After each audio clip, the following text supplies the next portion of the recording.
ቱኞዶ ባሻ አይዛ ቆያሜሽ የሆዴን ሳታውቂ ያፌን ተኮትለሽ ፍቅሬ ወይ ጦፋቴን አላስተባቦልም በድንጎት መሳሳት አያጨካክንም ጉድ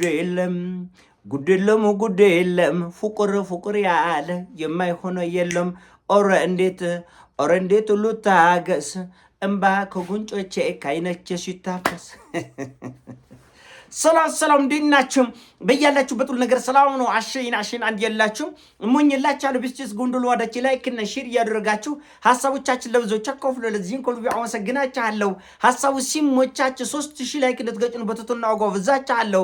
ዛሬ ወደ ሚዛናችን ዘላችሁ የመጣ ነው ሶበር ዜና በኢራንና በአሜሪካ መካከል እየተደረገ ያለው ጦርነት እጅግ በጣም አደገኛ በሆነ ሁኔታ ተጣጥፎ በቆጠለበት አሜሪካ የድርድር የሰላምና የፍቅር ጥያቄ በጎን እያቀረበች ነው። በዩክሬን በኩልም የተቻለውን ያክል ድሮንና ሚሳኤል ወደ ራሽያ ካስወነጨፈችና ራሽያን ካነደደች ዜጎቿን ከጎደለች በኋላ በዘለንስኪ በኩል የንታረቀ ጥያቄ ፍቅሬ ሆይ ጥፋቴን አላስተባበልም በድንጎት መሳሳት አያጨካኩንም።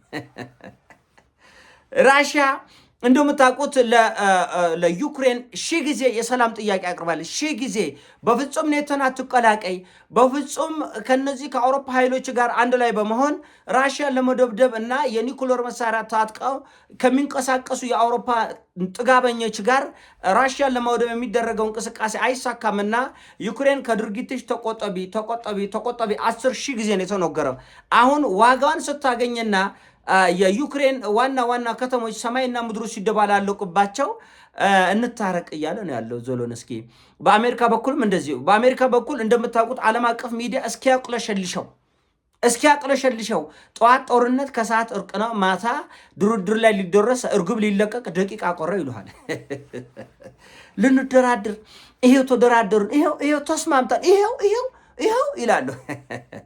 ከዛ በኋላ የኢራንን የባህር ዳርቻዎች፣ የኢራንን የነዳጅ ማጣሪያ፣ የኢራንን የድሮን ማስወንጨፊያ፣ የራዳር ማዕከሎች ጣቢያዎችን ይደበድባሉ። አሁን በአሜሪካና በእስራኤል በኩል እየተሞከረ ያለው ምንድነው? ኢራንን ለማዘናጋት ለደቂቃ ኢራን ከተዛናጋችላቸውና ራዳሩ ሚሳኤሉና ሌሎች ጉዳዮች ከወደሙ ወደ ሙሉ ጦርነት ይገባሉ። በዚህ ሁኔታ ግን አይገቡም እና የኢራኑ ሜጀር ጄኔራል መሐሰን ረዛኢ አስፈላጊ ነው ከተገኘ ሌላ ጥፍ ይጨመርላቸዋል ብለዋል።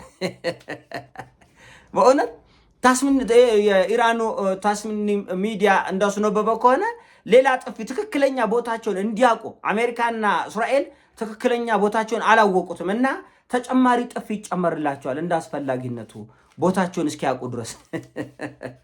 እንደምታውቁት ዩክሬን ትክክለኛ ቦታ እንድታውቅ እየተደረገ ነው። ሰውየው ማንም አይግባብን ነው እያለ ያለው። የሚገርመው ትናንትና በጠየቀው የሰላም ጥሪ ዜሌንስኪ የጠየቀው ጥያቄ የመጀመሪያ ማንም ጣልቃ ሳይገባ እኔና አንተ ፑቲን ወይም ደግሞ ራሽያና ዩክሬን ብቻ ያለማንም አደራዳሪ ያለማንም ጣልቃ ገብ ሰላም እናውርድ፣ እስረኛም እንቀያየር፣ ሙርከኛ እንቀያየር እና ሌሎች የሰላም ጉዳዮችን ማስፈጸም አለብን። ሌላው ሰው አይግባ፣ እኛው እንታረቅ እና ይሄ የሚያዋጣ አይደለም። አሁን በአሜሪካ በኩል ዛሬ ሌሊቱን የኢራንን የራዳር ጣቢያዎች፣ የሚሳኤል ማስወንጨፊያዎች፣ የተለያዩ መሳሪያዎች ለመደብደብ ሙከራ ተደርጓል። የተወሰነ ጥቃት ደርሷል። የዚህ አጸፋ የሚሆን ደግሞ አይአርጂሲ የኢራን አብዮታዊ ዞብ ደግሞ ቀጥታ ወደ ኩዌት ወደ ባህሬን ነው ሲያስተኩስ ያደረው። ሲያብድ ነው ያደረው። ሳይረን ሲጨነቁ ሲንቀጠቀጡ ነው ያደረው እነዚህ ከተሞች። በነገራችን ላይ እኚሁ ጀነራል የኢራኑ ሜጀር ጀነራል መሐሰን ረዛኢ እኛ አስፈላጊ ሆኖ ከተገኘ አቡዳቢን ለሳውዲ አረቢያ እንሰጣለን። በዚህ መልኩ የሚቀጥሉ ከሆነ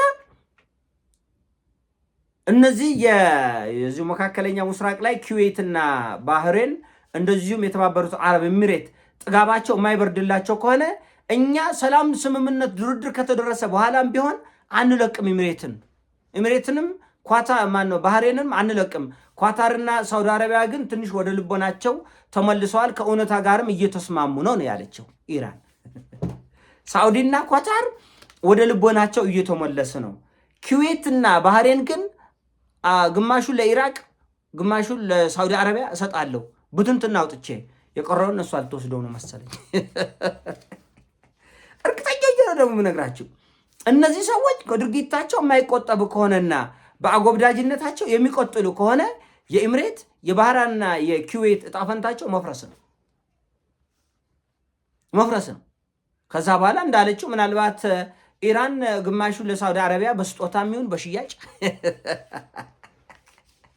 እኔ አይደለም ያልኩት፣ በነገራችን ላይ እንዳትቆየሙኝ። ሙሐሰን ረዛኢ ነው፣ ሜጀር ጀነራል ሙሐሰን ረዛኢ ነው ይህንን ሀሳብ የሰጡት። እና ጥፊው ይቀጥላል። የማይስተካከሉ ከሆነና እስራኤልና አሜሪካ በዚህ መልኩ ለመቀጠል የሚሞክሩ ከሆነ ውርጅብኙ የቦሊስቲክና ክሩዝ ሚሳኤል ውርጅብኙ ይቀጥላል። እነሱ አሁን ማዘናጋት ነው የያዙት። ማዘናጋት ልክ እንደ ዩክሬኖቹ ትንፋሽ ሲያጥራቸው ልክ እንደ እስራኤልና እንደ አሜሪካ ተኩስ አቁም ይላል። እችን ሴራ ፑቲን አያውቅም። በቃ በእነሱ ቤት ፑቲን አይሰራ። እንደዚህ አይነት እቃቃ ቡትቶ ወሬ አልሰማም ነው ያለው። እርባና ቢስ ሀሳብ ነው ያለው።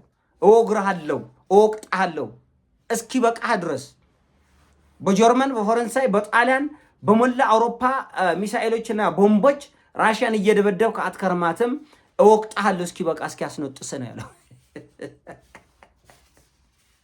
እና በጣም የሚያስደንቅ ነው።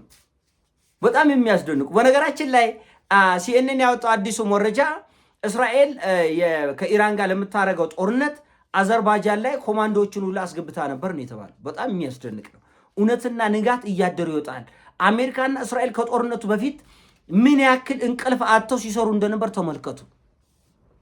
ምን ያክል በግልጽ እንግዲህ ሳውዲ አረቢያ ላይ ከኩዌት ከባህሬን ከሞላው ከተባበሩት አረብ ኤሚሬት ከ10 አገር ጋር ነው ስትዋጋ የነበረው በግልጽ ፊት ለፊት። በኋላ ግን መረጃዎች ሲወጡ ሶማሌ ላይ ማስወንጨፊያ የድሮን ማስወንጨፊያና መሳሪያዎች የጦር ጀቶች እንዳስቀመጠች ዓለም የሰማው ጉዳይ ነው። ጭራሽ በአዘርባይጃን ደግሞ በሰው አገር ኮማንዶዎችንና የድሮን ኦፕሬተሮችን ሁሉ አሰማርታ ነበር እስራኤል። ምን ያክል ኢራን እንደሚፈሩ ተመልከቱ። ምን ያክል በሰሜናዊ የኢራን ክፍል በአዘርባይጃን መሬት ላይ የድሮን ኦፕሬተሮች ነበራት እስራኤል እና አሜሪካ። የሞሳድ ሰላዮች ነበሩ በዛ በኩል ሰሜናዊ ኢራንን ለመደብደብና ሰርጎ ለመግባት። ደግነቱ ኢራኖቹ ከነሱ የባሱ ተንከሲሶች ናቸው። ቀድመው አውቀው ተረድተው ተጠንቅቀው አዘርባይጃንን ሁሉ ደብድበዋል። አዘርባይጃን ደብድበዋል። እና ዓለም ሁሉ እንዴት ምን አረገች አዘርባይጃን ምን አናል። ደግነቱ ኢራኖቹ በደንብ መረጃ አላቸው። በዛ በኩል የተሰማሩ ኮማንዶዎች ደግሞ የክፋቱ ክፋት ራሱ የእስራኤል አየር ኃይልም በአዘርባይጃን በአቅጣጫ የተሰማራውን የራሱን ወታደር ደብድቧል።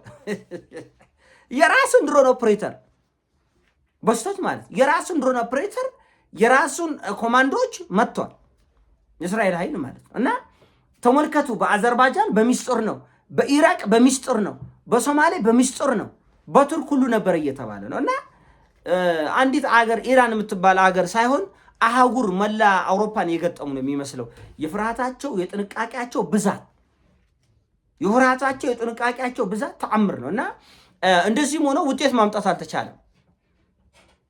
በድብቅም በሚስጥርም የሚያደርጉት ኦፕሬሽን ውጤት ሊያመጣ አለመቻሉ በጣም የሚያስደንቅ ነው። እሱ አልሆን ሲላቸው ደግሞ በማዘናጋት ድርድር ላይ ነን፣ ሰላም ላይ ነን፣ ይሄው የኢራንን $1 ቢሊዮን ልንለቅ ነው፣ ይሄው በቃ የኢራንን እንትን የአቶሚክ የተወላለ ዩራኒየም በቃ ለእኛም ይቅር ካልሆነ ለሌላ ሀገር ቢሆን ውስጥ በቃ ሰላም ወረደ፣ ይሄው ወረደ ይሄው አታይም እያሉ እና በጣም ድኩማኖች ናቸው።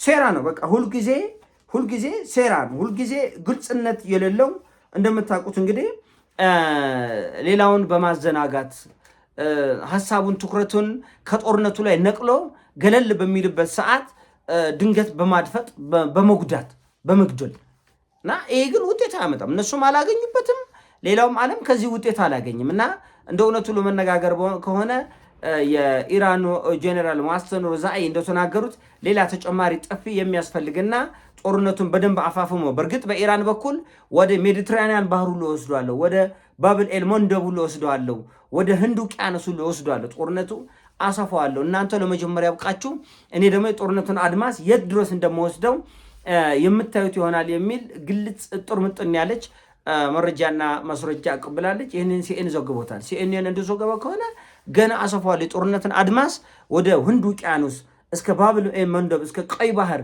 እስከ ሜዲትራኒያን ባህር ሁሉ አድርሷለሁ። ይሄን ለማየት ያውቃችሁ የሚል አጥሩ ሞጠን ያለ መልእክት አስተላልፋለች። ይህን ሀሳብን አሳብ ሲሞቻችን ላይ አድርግ ሼር አድርጎ ወዳችኋለሁ። ፒስ